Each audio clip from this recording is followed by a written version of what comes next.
საპენსიო ფონდის აქტივებმა ოქტომბრის ბოლოსთვის თითქმის 8 მილიარდ დოლარს მიაღწია და გენერირებული ამონაგები კი 2 მილიარდ 100 მილიონ ლარს აჭარბებს. წლის დასაწყისიდან დღემდე შემოსავლიანობა სამივე დინამიკურ, დაბალანსირებულ თუ კონსერვატიული პორტფელებისთვის საკმაოდ მაღალია. კონკრეტულად როგორია შედეგი და რამდენად საიმედოდ არის დაცული ჩვენი დანაზოგი სტუმართან საქართველოს საპენსიო ფონდის მთავარი საინვესტიციო ოფიცრის მოვალეობის შემსრულებელთან ანა ნაჭყებიასთან ერთად ვისაუბრებთ. მოგესალმებით, ძალიან დიდი მადლობა გაცემაში სტუმრობისთვის. ყოველთვის საპენსიო აქტივებზე საუბრისას და საპენსიო ამონაგებზე საუბრისას თითოეული ჩვენგანის როდესაც ამ მიმართულებით გაცემას ვაკეთებთ, ხოლმე ვფიქრობ იმაზე, რომ ამ ფონდის ყველა ბენეფიციარს მაქსიმალურად მეტნაკლები ინფორმაცია მივაწოდოთ იმის თაობაზე, თუ რეალურად ჩვენს დანაზოგებთან მიმართებაში რა სურათი გვაქვს და როგორია ვითარება. ამიტომ საინტერესოა რა არის მთავარი ფაქტორები, რამაც საპენსიო ფონდის აქტივების საკმაოდ მნიშვნელოვანი ზრდა განაპირობა. ამით დავიწყოთ ჩვენი საუბარი. მოგესალმებით, პირველ რიგში დიდი მადლობა მოწვევისთვის. როგორც აღნიშნეთ, მთელი წლის განმავლობაში საპენსიო აქტივები საკმაოდ მაღალი ზრდის ტემპით გამოირჩევა და 31 ოქტომბრის მდგომარეობით აქტივების მოცულობამ 8 მილიარდს მიაღწია. მათ შორის აღსანიშნავია 2 მილიარდის მოგება, რომელიც ამ ფონდის გაშვებიდან დღემდე დავაგენერირეთ.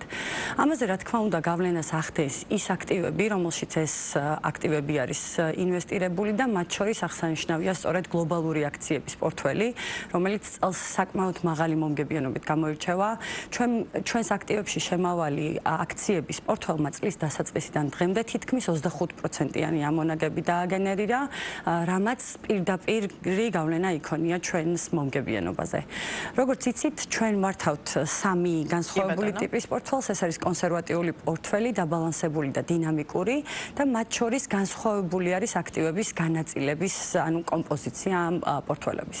რო შევხედოთ კონსერვატიულ პორტფელს, აქ ძირითადად აქტივების დიდი ნაწილი არის ინვესტირებული საქართველოში, ხოლო გლობალური აქციების წილი არის დაახლოებით 20%, მაშინ როცა დაბალანსებული და დინამიკურ პორტფელებში აქციების წილი საკმაოდ მაღალია და შესაბამისად წლის დასაწყისიდან დღემდე მომგებიანობაში სხვაობასაც სწორედ ეს აქციების ამონაგები გვაძლევს. კი ბატონო, თქვენთან ახსენეთ, რომ გლობალური აქციების ფასის მატებამ განაპირობა ის შედეგი, ერთ-ერთი განმაპირობებელი იყო იმისა, რა სურათიც გვაქვს ამონაგებთან მიმართებაში, როდესაც პირველად გაჩნდა ინფორმაცია, რომ დაუშვათ იგივე გლობალური აქციების ფასიან კაღალდებში იქნებოდა ჩადებული საპენსიო დანაზოგები, ძალიან კრიტიკული იყო, დაუშვათ საზოგადოების რაღაც გარკვეული ნაწილი, ექსპერტებსაც ჰქონდათ რაღაც გარკვეული მოსაზრებები, თუმცა რეალობაში მაშინაც ამბობთ საპენსიო ფონდის წარმომადგენლები და დღესაც ჩანს, რომ ამ მიმართულებამ გაამართლა. თუმცა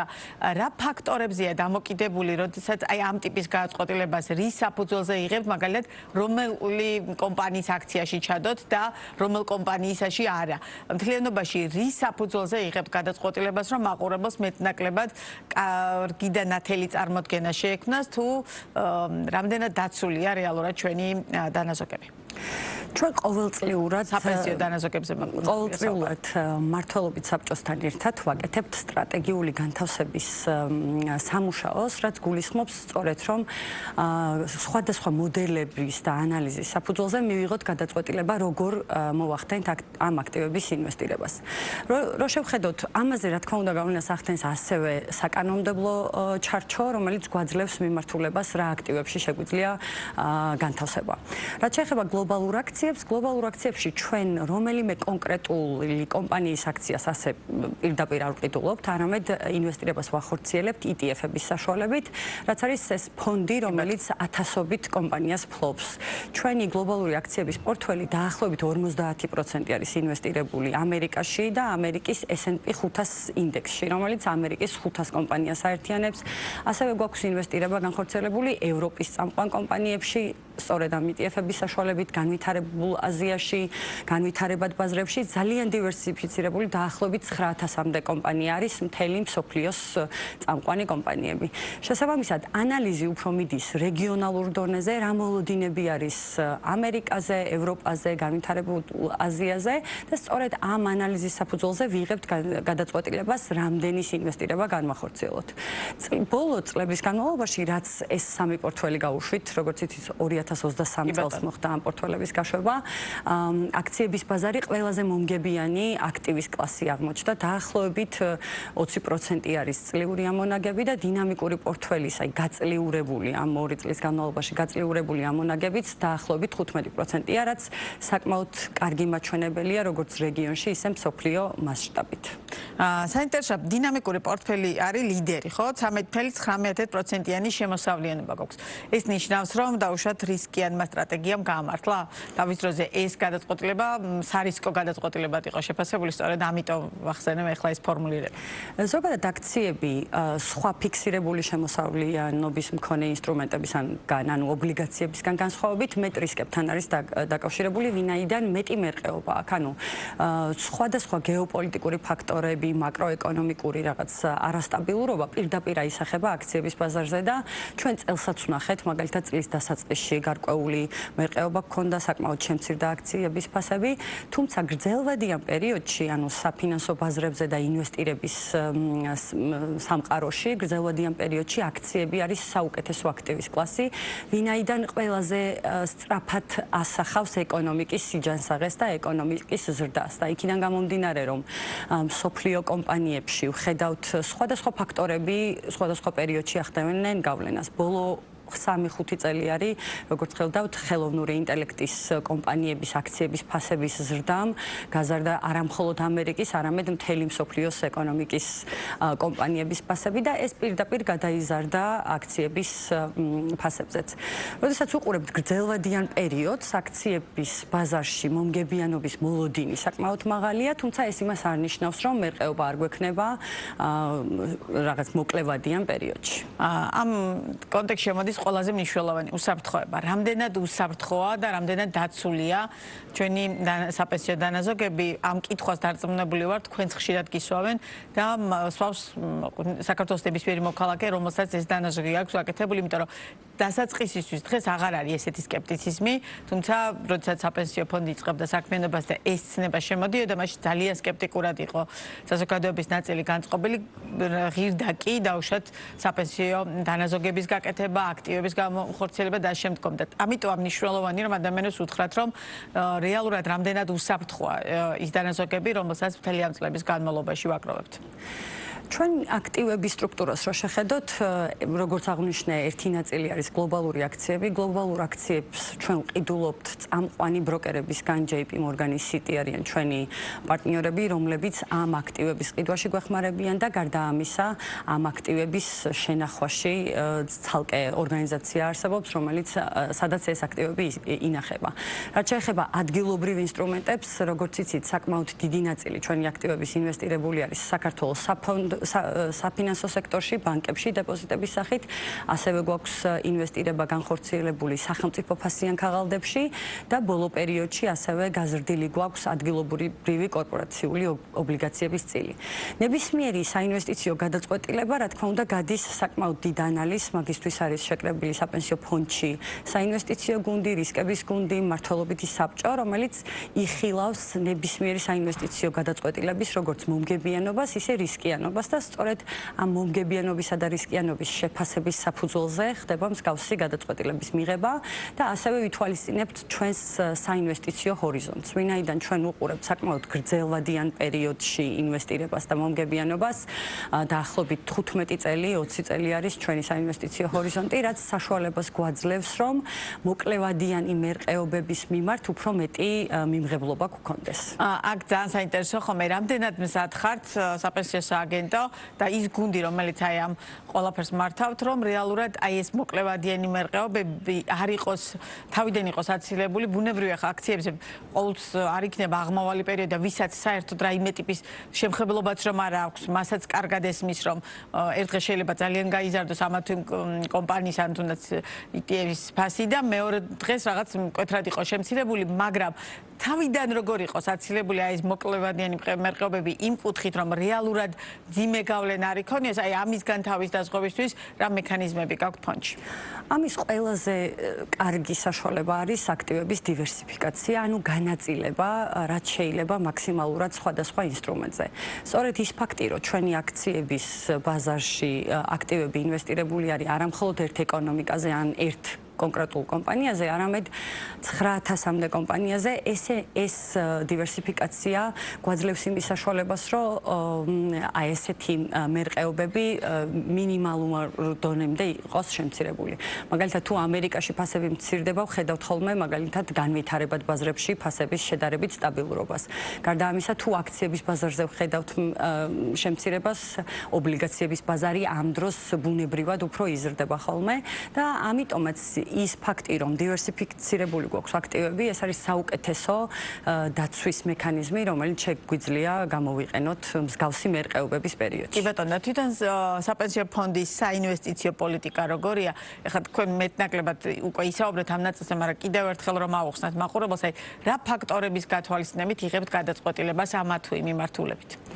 საინვესტიციო პოლიტიკის დოკუმენტი არის მთავარი დოკუმენტი, რომლის ფარგლებშიც ჩვენ ვოპერირებთ. ეს ჩვენ საიტზეც არის გამოქვეყნებული, რომელიც ყოველწლიურად ნახდება და სწორედ აქ არის განსაზღვრული რა არის ჩვენი მიზნობრივი აქტივების განაწილება. ან ყოველწლიური ანალიზის საფუძველზე ვახდენთ კონსერვატიული პორტფელისთვის, დაბალანსებული პორტფელისთვის და დინამიკურისთვის მიზნობრივი პორტფელის განსაზღვრას. მიზნობრივი პორტფელი არის ის პორტფელი, რომლისკენაც მივისწრაფით და ვცდილობთ, რომ დაუახლოვდეთ. და ეს ანალიზი საკმაოდ ისეთი მათემატიკური მოდელების, ჩვენი მოლოდინების, საერთაშორისო ბაზრებზე არსებული განწყობების ანალიზის შედეგად ხდება და სწორედ ეს გვაძლევს მსგავსი განაწილების საშუალებას. რა უარყოფითი ფაქტორები, რა ფაქტორებია, რომელმაც შეიძლება გავლენა იქონიოს საბოლოო ჯამში, მათ შორის თქვენს გადაწყვეტილებაზე და მთლიანად ფონდის აქტივების და ჩვენი დანაზოგების რაღაც უარყოფით ნიშნულზე წასვლაზე, ეს წინასწარ გაქვთ განსაზღვრული და რა შეიძლება იყოს ეს ფაქტორები, მაგალითად უახლოეს პერიოდებში თუ გაქვთ გაანალიზებული? ყველაზე მნიშვნელოვანი რისკის ფაქტორი, რომელსაც ჩვენ ვუყურებთ, ეს არის ინფლაცია. ვინაიდან ჩვენი სახელმწიფოს მიერ მონიჭებული მანდატი არის რეალური ამონაგების, ანუ ინფლაციის გათვალისწინებით ამონაგების მაქსიმიზაცია. შესაბამისად, ინფლაციის ყველაზე მეტად ინფლაციის რისკის მინიმიზაცია არის მთავარი მიზანი ჩვენი და ამის განხორციელება სწორედ ხდება იმით, რომ გავაკეთოთ ისეთ ინსტრუმენტებში ინვესტირება, რომელიც ინფლაციისგან ყველაზე მეტად დაგვიცავს. საერთაშორისო ბაზრებზე კი აი გლობალური აქციები არის ერთ-ერთი მთავარი ინსტრუმენტი, რომელიც ინფლაციას ყველაზე სწრაფად ებრძვის, ვინაიდან თუ ეკონომიკაში ფასები იზრდება, ეს პირდაპირ აისახება კომპანიების მიერ განხორციელებულ ფასებზე და შესაბამისად მათ მომგებიანობაზე და აქციების ბაზარი არის ერთ-ერთი მთავარი ფაქტორი, რომელსაც ინფლაციას დააბალანსოს ეთქვარათ, ხო? და ბოლო პერიოდში საკმაოდ კარგი პერიოდი გქონდა, ბოლო 2 წელი, 3 წელი, როგორც ხედავთ, საქართველოში ინფლაცია საკმაოდ დაბალ ნიშნულზე ნარჩუნდება. ბოლო პერიოდში გაზრდილია, ოდნავ მომატებული არის, კი, მიზნობრივ მაღალ ნიშნულზე ნარჩუნდება, რასაც საბაზო ეფექტი იწვევს წინა წლის 2026 წლისთვის ველოდებით, რომ ინფლაციის მაჩვენებელი საქართველოში დაუახლოვდება ეროვნული ბანკის მიზნობრივ მაჩვენებელს დაახლოებით 3.5%-ს, რაც ჩვენ რეალურ ამონაგებზეც დადებით გავლენას ახდენს. რეალურად არის ორი ფაქტორი, გლობალური ფაქტორები და ქვეყნის მაკროეკონომიკური პარამეტრები. დღევანდელი გადმოსახედიდან რეალურად საქართველოს მაკროეკონომიკური პარამეტრები რა დასკვნის გაკეთების საფუძველს გაძლევთ, რომ საქართველოს ეკონომიკა მყარია და შესაბამისად მე უკვე საპენსიო დანაზოგებიდან ამონაგებიცაც უკეთეს შედეგებს უნდა ველოდოთ. რა თქმა უნდა, ჩვენზე პირდაპირ გავლენას ახდენს ეკონომიკის სიჯანსაღე. ერთი არის ის, რომ საქართველოში მაგალითად ხელფასების ზრდა პირდაპირ აისახება ყოველთვიურად კონტრიბუციებზე, რაც უფრო მაღალია ხელფასები, მეტი შემოსავალი გვაქვს ჩვენ.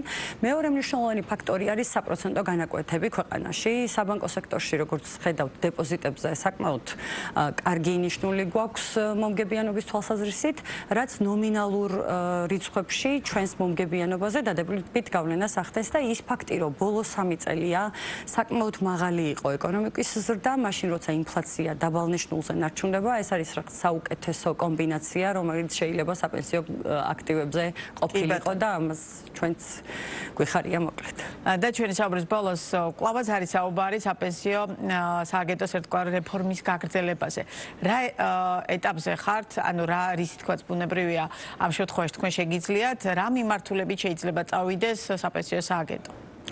როგორც იცით, 2025 წლის მაისში მნიშვნელოვანი ცვლილებები შევიდა ჩვენს კანონში და შეიქმნა გაერთიანებული მმართველობითი საბჭო, რომელიც დაკომპლექტდა 9 ადამიანით, მათ შორის ყავს უცხოელი ექსპერტები, ასევე ქართველი წარმომადგენლები და ორგანიზაცია გადადის შედარებით ახალ ეტაპზე ოპერირების, ვინაიდან ახალი სტრუქტურა ყალიბდება. ამ ეტაპზე საკმაოდ კომფორტულად მივდივართ, გვაქვს ცალკე საინვესტიციო კომიტეტი, მაგალითად, რომელიც იხილავს საინვესტიციო მიმართულებებს, არის რისკის კომიტეტი და მომავალში მთელი ჩვენი მიზანი იქნება აქტივების კიდევ უფრო დივერსიფიკაცია და საქართველოში ადგილობრივი კაპიტალის ბაზრის ხელშეწყობა და ჩვენი მონაწილეების მომგებიანობის მაქსიმიზაცია. კი ბატონო, ეს ერთ-ერთი ყველაზე მნიშვნელოვანი ნაწილია, რაც ადგილობრივი კაპიტალის ბაზრის ხელშეწყობას ეხება და ბუნებრივია, რომ მხოლოდ წარმატება შეიძლება გისურვოთ ამ ნაწილშიც და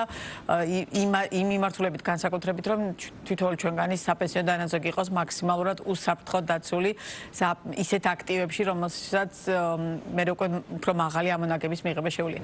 ძალიან დიდი მადლობა საინტერესო საუბრისთვის. ან ნაჭყებია იყო ბიზნეს პარტნიორის პირდაპირ ეთერის სტუმარი.